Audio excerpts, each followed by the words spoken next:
can we talk about, and I'd love somebody if you'd like to pipe in, I'd like to talk about, if we could, what I think is a double standard in the way this situation with the Utica Fire Department and this Utica firefighter official is being treated.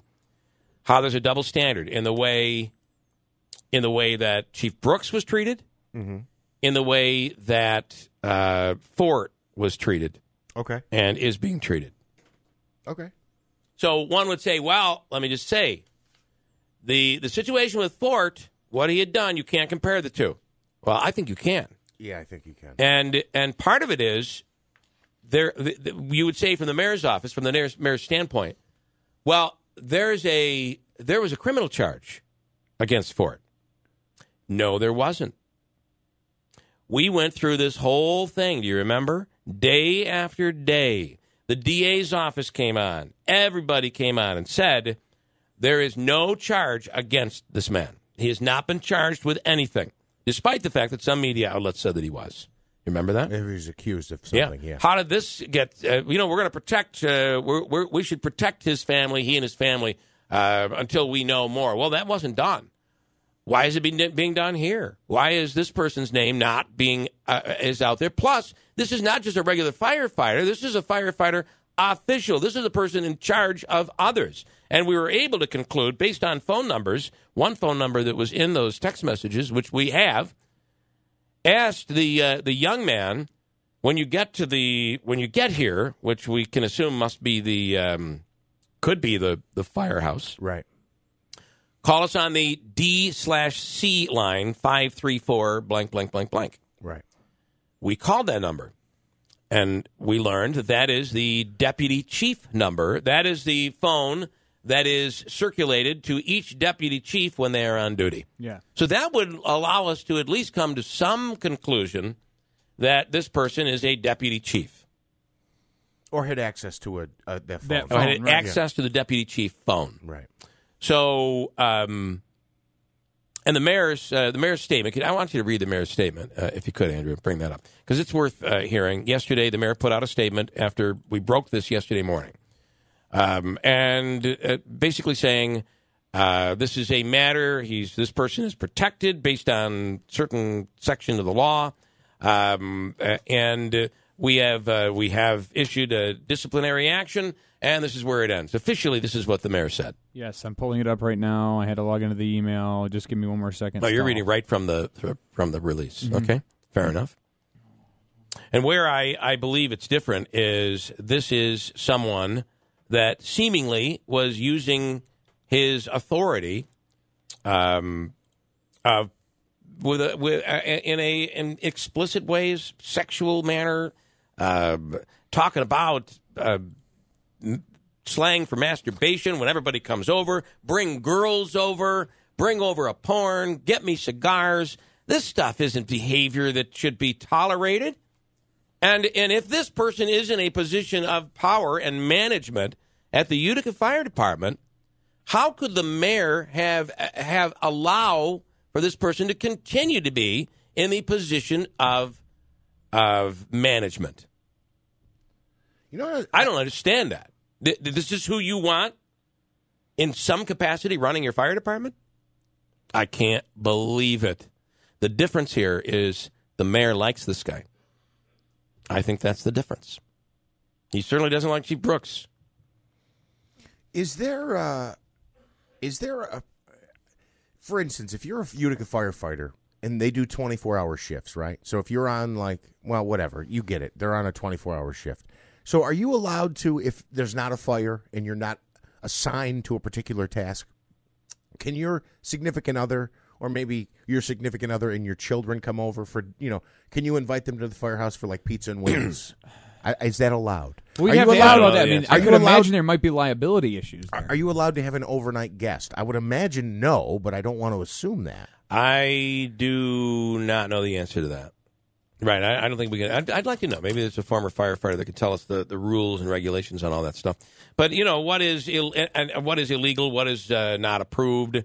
Listen, you're human. You're living there for 24 hours, and you're in your private quarters. You probably can, I don't know, You can have a Playboy magazine, I'm imagining. I'm You sure. probably can sit yeah. there and watch a pornographic movie. I don't think that's a fireable offense.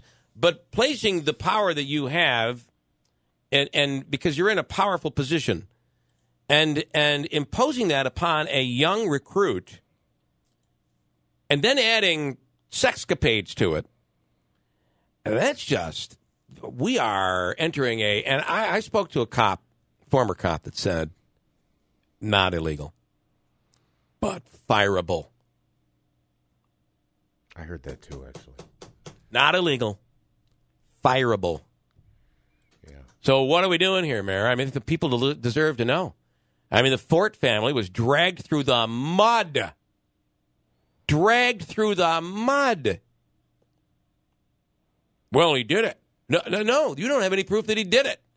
Even with a DNA sample coming back positive, you still don't have proof. You have no proof, real evidence placing him and putting that on those pants. You still have to prove that. So at this point, he's still innocent until proven guilty.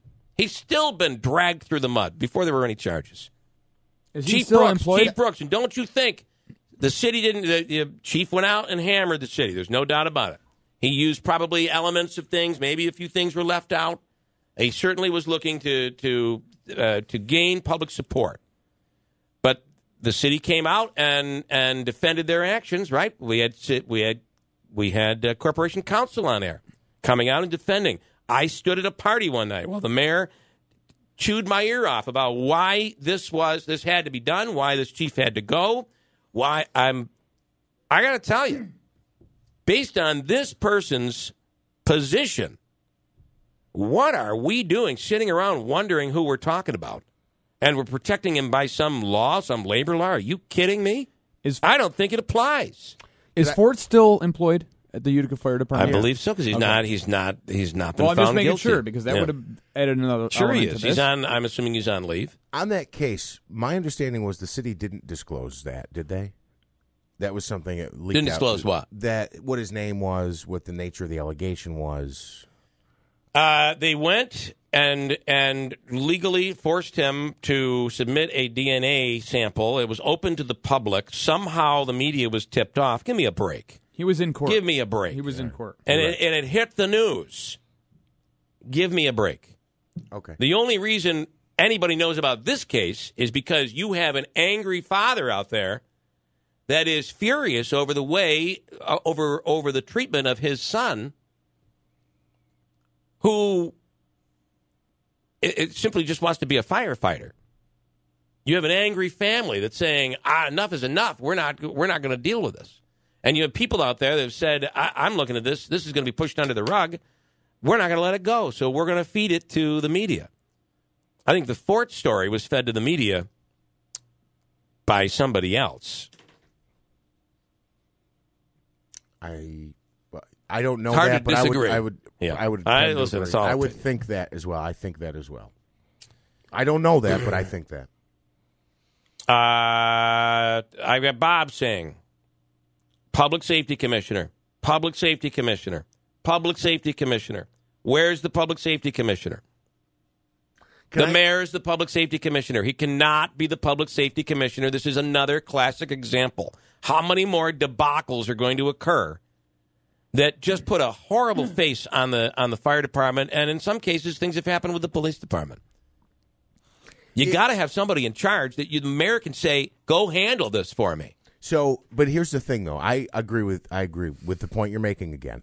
But if the mayor were to appoint somebody, you would assume it's somebody close to him. He's not going to appoint a stranger or someone he doesn't get along with. He could.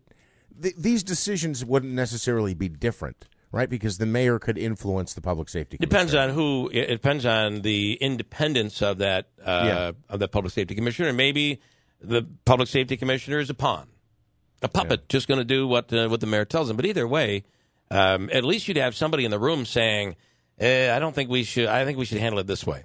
This is not the way to handle it." And I want to say as well, you pointed this out earlier.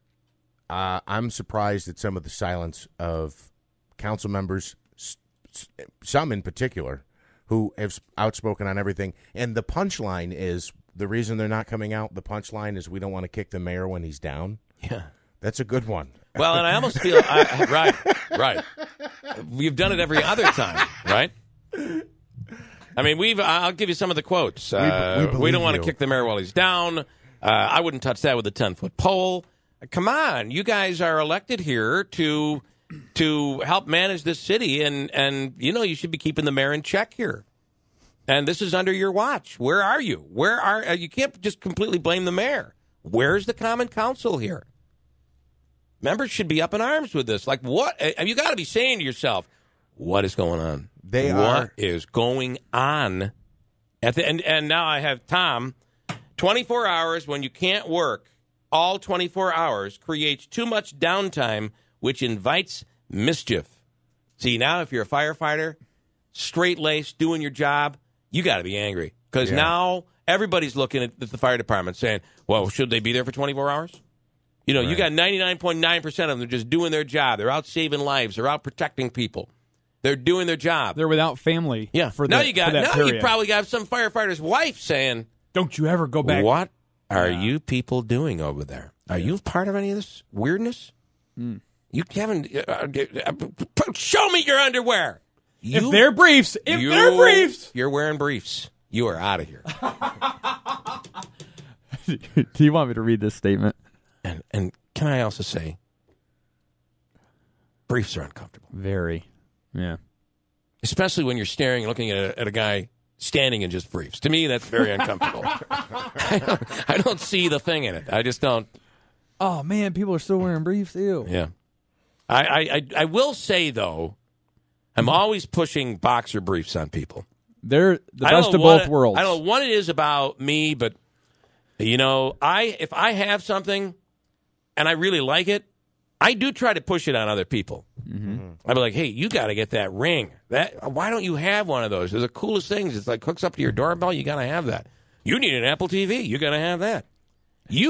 Andrew, tomorrow I want you to I got a new pair of boxer briefs in here. I'll let you try them on. Oh, that's all right. I've got my own. I'm sorry. That crosses the Apple line for me. It just doesn't. That's funny because I've taken your advice on the Apple TV, on Mac products. I promote everything I love. Not my underwear. I love boxer briefs. I have never asked you to wear boxer briefs. Okay? Andrew, if you don't wear boxer briefs, I'm will, shutting your microphone off. I will admit, if Apple came out with boxer briefs, I might. I might be like, hey, they're smart boxer briefs. You got to try these new iBriefs. They're awesome. You've got mail.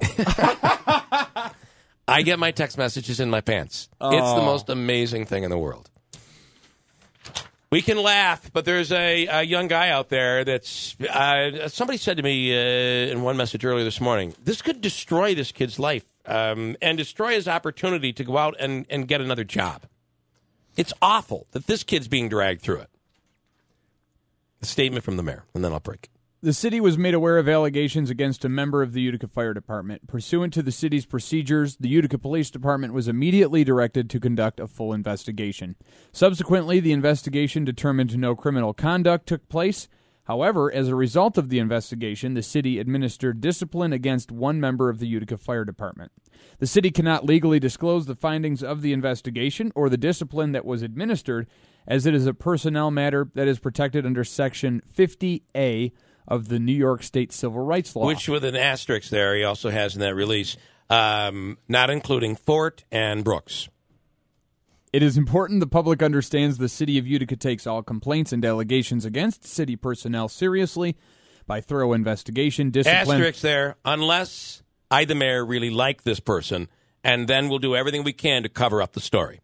Continue. Seriously by thorough investigation, discipline, and, if appropriate, referral to law enforcement. All right. End statement. All I know is I have a cop saying, not criminal. Never would be even thought to be criminal. Fireable. Got a break.